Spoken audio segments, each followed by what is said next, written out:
Have you ever sat quietly, perhaps staring out the window on a rainy afternoon, and wondered, what if I had done things differently? Maybe you've felt a tiny pang of if only about a path not taken, a word left unsaid, or an experience you missed out on. It's a common human experience. This looking back. But for many seniors, those quiet reflections can sometimes deepen into a profound sense of regret. It's a painful reality that many people reach their golden years only to discover a collection of should-haves and could-haves weighing on their hearts. Regrets that cast a shadow over what should be a time of peace and contentment. But here's the surprising truth. It doesn't have to be that way for you. What if you could learn from the collective wisdom of others, from their heartfelt confessions of what they wish they'd done differently? What if you could gain insight into the most common regrets people face in old age, not to dwell on them, but to actively avoid them in your own life? In this video, we're going to bravely explore the top 7 regrets seniors often express, not to make you feel bad, but to empower you to live a life so full and so intentional that when you look back, it's with joy, not sorrow. We'll uncover these insights and discuss how to navigate your present so your future self can thank you. Make sure you watch right to the very end, because I'll share something with you that might just surprise you and truly change your perspective on living fully. Let's dive right into the first profound regret that echoes often in the hearts of those looking back on a long life not spending enough quality time with the people who truly matter. Imagine this scenario: you're at a family gathering, perhaps a grandchild's birthday or a holiday celebration, and you notice a quiet moment. Maybe you see an older relative looking wistfully at a photo album, a slight sadness in their eyes. When you ask, they might gently confide that they wish they'd been more present, made more phone calls, driven those extra miles for a visit, or simply put down the work or the worries to truly connect with their children when they were young, or their parents when they were still here, or even their spouse through the busy years. Life has a way of sweeping us up in its demands: careers, chores, errands, even just the daily grind. And it's incredibly easy to push off moments with loved ones, thinking there will always be tomorrow. But here's the quiet truth: we often learn too late tomorrow isn't guaranteed. And the people we cherish are often our greatest source of joy and comfort. Many seniors regret prioritizing tasks or external achievements over building and nurturing those deep, irreplaceable human connections. They wished they had been more intentional about creating memories, engaging in simple conversations, sharing laughter, or just sitting in companionable silence with those they hold dear. It's not about grand gestures or expensive trips. It's about the everyday moments that weave the fabric of a lifetime: a shared cup of tea, a walk in the park, helping with homework, or simply listening without judgment. So, what can we do to avoid this regret? It's simpler than you might think. Start by consciously scheduling time for connection, treating it as seriously as you would a doctor's appointment or a bill payment. Make that phone call you've been putting off. Send that message. Drive that extra mile. Initiate a weekly dinner or a monthly outing. Be present when you are with them. Truly listen. Put your phone away and engage. Create traditions, no matter how small, that bring people together. Remember, the true richness of life often isn't found in what we acquire, but in the love we give and receive, and the memories we create with those we hold closest. Your future self will thank you for every single one of those moments. Now, as important as nurturing our relationships is, there's another incredibly common regret that often surfaces. One that impacts our ability to enjoy those relationships and everything else life has to offer: not taking better care of their health. Think about it. How many times have you heard someone say, "Oh, if only I'd looked after myself better when I was younger," or "I wish I hadn't taken my good health for granted"? This isn't just about avoiding serious illness. It's about the everyday vitality, the energy to pursue hobbies, to travel, to play with grandchildren, to simply live without constant aches and pains or limitations. Many people, particularly in their earlier years, are so caught up in careers, raising families, or simply enjoying immediate pleasures that they neglect the foundational elements of well-being: proper nutrition, regular movement, adequate sleep, and managing stress. They might have skipped meals, relied on convenience foods, spent hours sedentary, or pushed themselves to exhaustion without truly resting. The consequences, unfortunately, often become undeniable in later life: chronic conditions, reduced mobility, fatigue, and a diminished quality of life. The regret comes from realizing that much of this could have been mitigated or even prevented with consistent, mindful choices earlier on. Imagine wanting to join a family hike or play a game of catch, but your body just won't cooperate. Or wanting to enjoy a delicious meal, but your digestion causes problems. These are the daily realities that bring this regret into sharp focus. So, how do we shift this narrative? It's never too late to start. And even small, consistent steps make a massive difference. Begin by making conscious food choices. Lean into whole, unprocessed foods, plenty of fruits and vegetables, and adequate protein. Hydration is key. Sip water throughout the day. Prioritize movement, not necessarily strenuous exercise, but finding joyful ways to stay active: walking, gentle stretching, gardening, dancing. Aim for 7 to 9 hours of quality sleep each night, creating a consistent bedtime routine. And vitally, find healthy ways to manage stress, whether it's through meditation, spending time in nature, or engaging in a relaxing hobby. Think of your body not as something that just is, but as a cherished vessel that carries you through life's adventures. Investing in your health today is an investment in your future freedom, enjoyment, and independence. It allows you to truly show up for those you love and for the experiences you dream of having. Now that we've discussed the importance of nurturing relationships and safeguarding our health, let's turn our attention to another common source of profound regret, one that often arises from the relentless pace of modern life. That next regret, the one I just hinted at, is closely tied to our ambitions and the demands of earning a living, working too much, and not achieving a healthy work-life balance. It's a story many of us are familiar with. We pour our energy, time, and dedication into our careers, believing that financial security, professional success, or a comfortable retirement are the ultimate goals. We work long hours, take on extra projects, or stay late, sacrificing evenings, weekends, and sometimes even holidays. The justification is always there. It's for the family. I need to get ahead. Or just a little longer, and then I'll relax.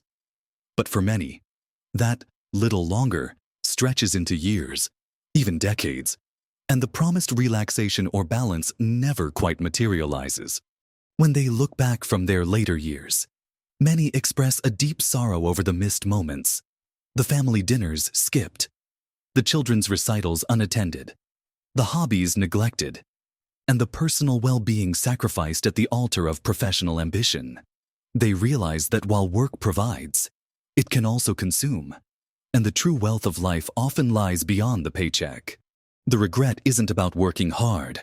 It's about working so hard that life itself passes by in a blur, leaving little room for joy, connection, or personal growth outside the office walls. They wish they had drawn clearer boundaries, said no more often to demands that encroached on their personal time, or simply taken more breaks to recharge. They longed for the simpler times they rushed past, wishing they'd paused to build sandcastles with their kids, read a book in a quiet park, or simply savored a sunset. So, how can we avoid falling into this regretful pattern? It's about conscious prioritization. Start by defining what balance truly means to you. It's unique for everyone. Then, set clear boundaries around your work hours and stick to them as much as possible. Schedule personal time, family time, and leisure time into your calendar with the same importance you give to work appointments. Learn to delegate when possible. And remember that your worth isn't solely tied to your productivity or professional achievements. Give yourself permission to disconnect from work, truly stepping away to pursue hobbies, spend time with loved ones, or simply rest. Your career is a part of your life, but it should not be the entirety of it. Embrace the idea that a well-rounded life, with time for both work and play, ultimately leads to greater fulfillment and less regret down the line. Closely related to this idea of living a balanced life is another common lament: not traveling enough or experiencing the world. How often do we postpone that dream trip, that adventure we've always longed for, with reasons like, "I don't have the time," "It's too expensive," or "I'll do it when I retire"? The years slip by, and sometimes health or finances or simply the energy to travel diminishes, leaving behind a profound sense of missed opportunity. Seniors often regret not taking those trips when they had the chance, not exploring new cultures, seeing breathtaking landscapes, or simply stepping outside their comfort zone to experience the vast diversity of our world. They wished they had seen the Great Barrier Reef before it changed, walked the streets of Rome, or simply explored more of their own beautiful country. The regret is not just about visiting places, but about the broadening of perspective, the rich memories created, and the personal growth that comes from encountering new people and new ways of life. Travel isn't just about postcards. It's about expanding your world and enriching your soul. To sidestep this regret, start small if you need to. It doesn't have to be a round-the-world trip right away. Explore your own region, visit a nearby historical site, or take a weekend getaway to a new town. Set aside a travel fund, even if it's just a small amount each month. Research places that genuinely ignite your curiosity. If extensive travel isn't possible, seek out cultural experiences closer to home, attend international festivals, try new cuisines, or learn about different traditions. The key is to cultivate a spirit of curiosity and adventure, to make experiencing the world a priority rather than an afterthought. Remember, memories are the only souvenirs that truly last a lifetime, and the experiences you gather will enrich your later years far more than any material possessions. And that brings us seamlessly to the fifth profound regret, one that often intertwines with all the others we've discussed: not pursuing a passion or a dream. This regret isn't necessarily about grand, life-altering aspirations like becoming an astronaut. Sometimes it's about simpler, deeply personal desires. It might be wishing they had learned to play a musical instrument, taken up painting, written that novel, started that small business, or simply dedicated more time to a hobby they truly loved. Often, these dreams are set aside due to practical concerns, a fear of failure, a feeling of not being good enough, or the belief that there just isn't enough time or resources. Life gets in the way, responsibilities pile up, and those quiet whispers of personal longing are silenced or postponed indefinitely. The regret surfaces when people realize they never gave themselves permission to explore what truly brought them joy and fulfillment outside of their everyday obligations. They wish they had taken that leap of faith, embraced their creativity, or simply carved out time for something that ignited their spirit, even if it didn't lead to fame or fortune. How can you ensure this isn't your regret? Start by reconnecting with what truly excites you. What did you love to do as a child? Before life got complicated, what sparks your curiosity now? Don't dismiss a dream as silly or impractical. Begin by taking one small step. Sign up for a beginner's class. Buy that art supply. Read that book about a topic you're passionate about. Or simply dedicate an hour a week to something purely for your own enjoyment. Embrace the process, not just the outcome. Remember, pursuing a passion isn't about perfection. It's about the joy of discovery, the thrill of learning, and the satisfaction of nurturing a part of yourself that brings you immense satisfaction. It adds layers of richness to your life that nothing else can provide. Next, we're going to explore two final, yet incredibly impactful, regrets that often relate to our inner world and how we navigate our emotions and perspectives. Now, let's delve into two final regrets that often stem from our inner landscape, how we interact with others, and our approach to life itself. The sixth common regret, and it's a powerful one, is not expressing their feelings or speaking their mind more often. Imagine a situation where you felt slighted, misunderstood, or had an opinion you truly believed in, but you held back. Perhaps you feared confrontation, worried about upsetting someone, or simply believed it wasn't worth the trouble. Many seniors look back and wish they had been more authentic, more assertive, and more honest in their communications, especially with loved ones. This isn't about being aggressive or unkind. It's about the quiet burden of unsaid words, of swallowing emotions, or of letting misunderstandings fester because it felt easier to keep quiet. They regret not standing up for themselves, not expressing their love or appreciation enough, or not resolving conflicts that could have been mended with an honest conversation. The unexpressed feelings can build up, leading to resentment, fractured relationships, or a sense of not truly being seen or heard. The truth is, genuine connection and healthy relationships thrive on open and honest communication, even when it's difficult. To avoid this regret, start by practicing mindful communication. Before you speak, ask yourself, is it kind? Is it necessary? Is it true? But also, consider, is it important for me to say this, for my well-being or for the health of this relationship? Learn to express your feelings using I statements, focusing on your experience rather than blaming others.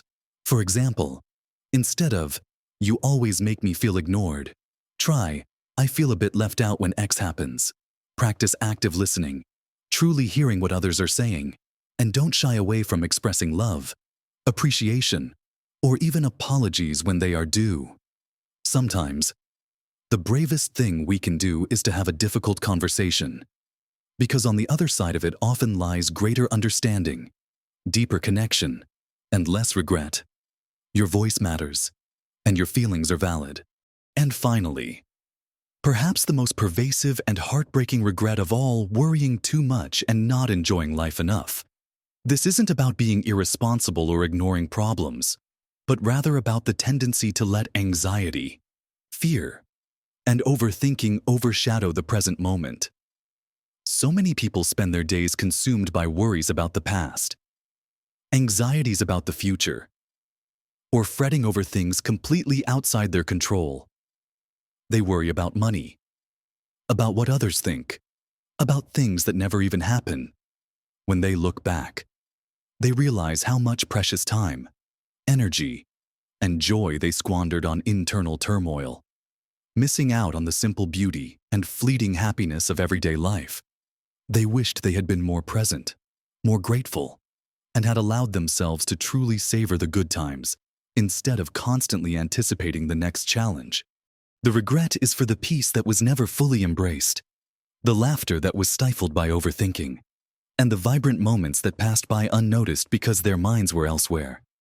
Trapped in a cycle of worry, this regret serves as a powerful reminder life is happening now. To circumvent it, cultivate a practice of mindfulness and presence. Try focusing on your senses. What do you see, hear, smell, taste, and feel in this very moment? Practice gratitude daily, acknowledging the small blessings and joys around you. Challenge your worries. Are they based on reality? Can I do anything about this right now? If not, can I let it go? Engage in activities that bring you joy and fully immerse yourself in them. Spend time in nature, listen to music, read a book, or simply sit quietly and breathe. Learn to distinguish between productive problem-solving and unproductive rumination. Seek perspective. Often, what seems like a monumental worry today will be insignificant tomorrow, or even a year from now. Remember that joy and peace are choices you can make. even amidst life's challenges. It's about consciously shifting your focus from what could go wrong to what is good, what is beautiful, and what truly matters. So, as we bring our conversation to a close, let's take a moment to reflect on these 7 profound regrets: not prioritizing loved ones, neglecting our health, letting work consume us, missing out on the world's wonders, sidelining our passions, withholding our true feelings, and allowing worry to steal our joy. Each one offers a powerful lesson, not to make us feel overwhelmed, but to illuminate a path forward. Remember, every single day is an opportunity to rewrite your story. You hold the pen. Small, consistent shifts in your priorities and daily habits can create a ripple effect, transforming your present and shaping a future free from these common regrets. It's never too late to pick up the phone and connect with a loved one, to take that first step towards better health, to set a boundary at work, to plan that first adventure, to dust off that long-forgotten hobby, to speak your truth with kindness, or to simply take a deep breath and savor the moment. I truly hope this conversation has resonated with you. I'd love to hear your thoughts. What's one step you're going to take this week to avoid one of these regrets? Share your insights and experiences in the comments below. Your wisdom helps all of us grow. If you found value in this video, please give it a thumbs up. That tells YouTube to share it with more people who might benefit. And if you haven't already, consider subscribing to our channel for more encouraging content designed to help you live your best life at every age. Thank you for joining me today. Keep living with intention, keep growing, and most importantly, keep embracing every precious moment.